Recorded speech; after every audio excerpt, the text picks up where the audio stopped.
Kids కోసం afternoon food recipe. దానికి కావాల్సిన ఇంగ్రీడియంట్స్: రైస్, పప్పు, క్యారెట్, బ్రోకలీ, బీన్స్, పాలకూర, ఆనపకాయ, మెంతికూర, నెయ్యి. ముందుగా జీలకర్ర పౌడర్ వేయించుకునేది ఇది, అంటే డైజెషన్ కోసం బాగా ఉంటుందని చెప్పేసి జీలకర్ర పౌడర్ వేస్తున్నాను. నేను ముందుగా 2 hours పప్పు బియ్యం నానబెట్టుకున్నాను. ఇది ఒక బౌల్లో వేస్తున్నాను అనమాట. నేను ముందుగా 2 hours పప్పు బియ్యం నానబెట్టుకున్నాను చెప్పాను కదా, అందులోని అన్ని ఇంగ్రీడియంట్స్ అన్ని మిక్స్ చేస్తాను. క్యారెట్, బ్రోకలీ, బీన్స్, పాలకూర, ఆనపకాయ, మెంతికూర. మీరు కొన్ని ఇంగ్రీడియంట్స్ యాడ్ చేసుకోవాలంటే యాడ్ చేసుకోవచ్చు. నాకు కావాల్సినది సాల్ట్ కూడా వేసుకుంటాను. ఇందులో వాటర్,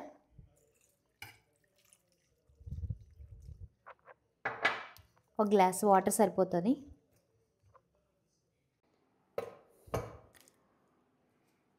కుక్కర్లో నేను బాయిల్ చేసుకుంటున్నాను.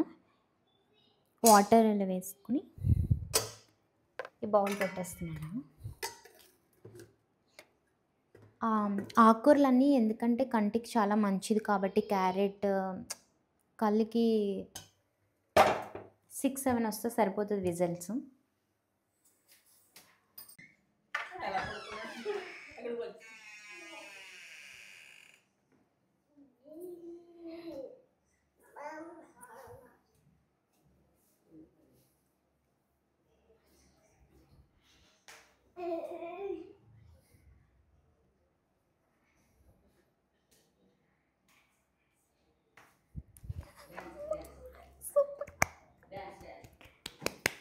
సూపర్ నిషిన్, చాలా బాగా చేస్తున్నావు డ్యాన్స్. ఎక్కడ నేర్చుకున్నావు? ప్రాక్టీస్ చేస్తున్నావు నువ్వు?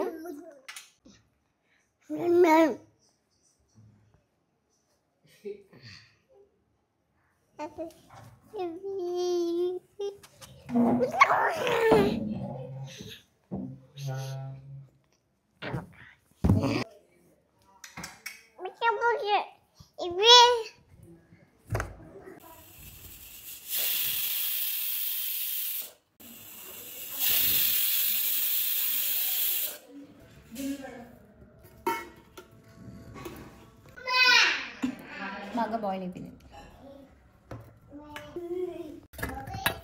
ఒక బౌల్ వేసుకొని బాగా మ్యాష్ చేసుకొని అప్పుడు నెయ్యి వేసుకుందాం, అంటే బాగుంటుంది.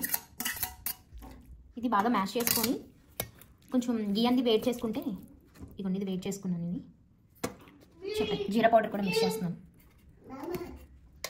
పెద్ద స్పూన్తో వేసుకుంటుంది ఇది కొంచెం.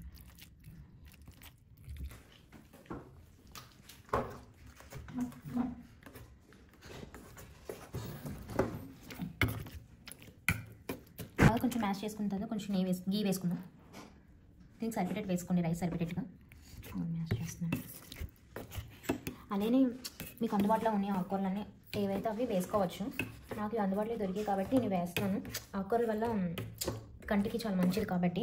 అలాగే వెజిటేబుల్స్ కూడా మీకు నచ్చినవి నేను అది షార్ట్ వీడియోలో కూడా నాకు అందుబాటులో ఉన్నవి కూడా వేసాను. అందులో కూడా వేరే కొన్ని ఇంగ్రీడియంట్స్ యాడ్ చేసుకున్నాను చూసుకొని. ఎప్పుడు రోజు ఇవే వెజిటేబుల్స్ వేస్తాను కాదు, మారుస్తూ ఉంటాం వెజిటేబుల్స్. అంటే విటమిన్స్ అన్నీ ఉంటాయి కాబట్టి, ప్రోటీన్స్ కాబట్టి వెయిట్ గెయిన్ కూడా బాగా అవుతారు.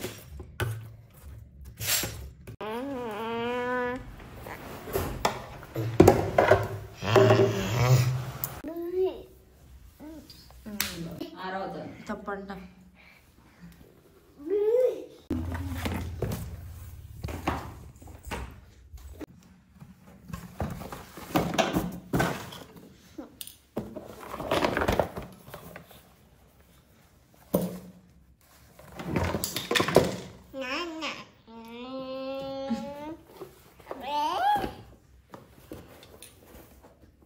నాకు అనిపించటం లేదు ఎప్పుడు పెడుతున్నావు.